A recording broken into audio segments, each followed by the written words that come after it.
Tuesday afternoon, less than a week before Thanksgiving. The freeway, a ribbon of brake lights.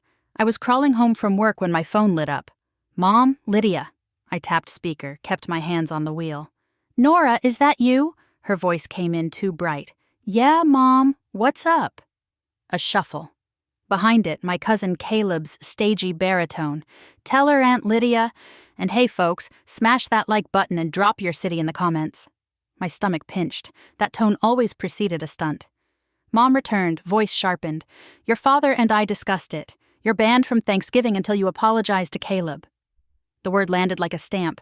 Banned. Not disappointed, not let's talk. Banned. Over an argument he'd inflated into legend. Caleb cut in, loud enough to carry. She can eat leftovers in the garage. His laugh boomed. Mom didn't correct him. Traffic nudged forward. My hands tightened on the wheel. It wasn't just what they said. It was how easily they made me a joke. A plate inside me shifted, a slow grind. I've been the quiet daughter, the peacemaker, the absorber. Quiet hadn't made me strong, it had made me convenient.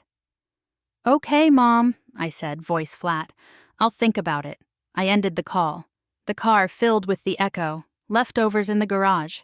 It wasn't about a holiday anymore. It was the ledger of everything. Years of me paying quietly, surgery gaps, utility spikes, the family phone plan no one managed but me, groceries slipped into their pantry with my card. One small bailout at a time, I'd bought their peace. A wave of taillights rolled ahead. Inside, something colder settled. Enough, I thought, enough. The ban didn't stay private. Our family chat spun up a Thanksgiving head count. Names stacking like chairs. Aunt Donna, Uncle Mark, cousins, my brother Evan, my sister Leah, even Caleb. My name was a blank space. I typed, "Looks great, did I miss my line?" Mom replied, "Just managing capacity." Caleb piled on, "Seats are limited, try Christmas if you behave." A turkey gift strutted.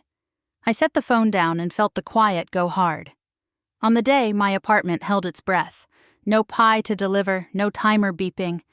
I cleaned, I walked, I tried not to smell other people's roasting birds. At noon, a text arrived from Mom. "We saved you a plate, porch pickup?" Not an invitation, logistics. Late afternoon, I drove past the house I grew up in. Warm windows, laughter humming. A foil-wrapped plate sat on the stoop like a takeout mistake. The neighbor's orange cat sniffed, testing a paw. That was the click. I kept rolling. The plate wasn't mine. 2 days later, the Debts came calling in costume. Caleb, breezy. "Hey, Nora, Jen's birthday. Spot me $600. Family takes care of family." Then Dad, careful. "Water heater down payment. Can you front $300? $900 of muscle memory tugging at my wallet. I opened my laptop instead and scrolled the past. Mortgage patches, the phone plan I carried, 6 years, co-pays, sacks of groceries.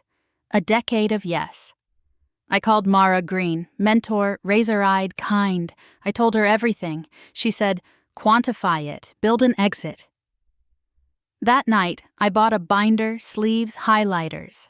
2 weeks of sorting turned fog into figures, pain into pages. By the end, I had tabs and proof, and a plan. Monday was D-Day. Coffee, checklist, binder open. I canceled the tax autopay, split my line from the family phone plan, and transferred the rest to Mom. I deleted my card from their pharmacy and streaming.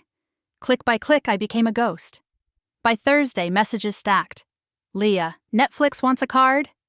Dad, "Pharmacy declined." Caleb, "Turn my phone back on." I stayed still. Silence spoke. Next week, Mom said, "Please come talk." I brought the binder and set it on the kitchen table. "The bill," I said, showing highlighted pages. Property taxes, water heater, surgery co-pays, 6 years of the phone plan. Caleb snorted until I slid his tab. "Rent, date night, gas. Last week's $600. I was going to pay you back," he muttered. "You never have," I said. "And you laughed when I was banned." Mom whispered, "Family shouldn't keep score." "Family shouldn't keep taking," I answered. "I'm not your bank. I'm your daughter." I closed the binder. I'm leaving you like adults. I walked out to cold air. The quiet wasn't empty, it was mine. After days of anger came a thin call from Dad. We met a counselor and a financial advisor. Caleb moved out. Nora, I'm sorry. I treated you like a wallet. Not perfect, but new. In January, I signed for a small condo, a note on the fridge. No is a complete sentence. I shelved the binder, no longer armor, and texted Mara a photo of the keys. Freedom is a door clicking shut, and opening.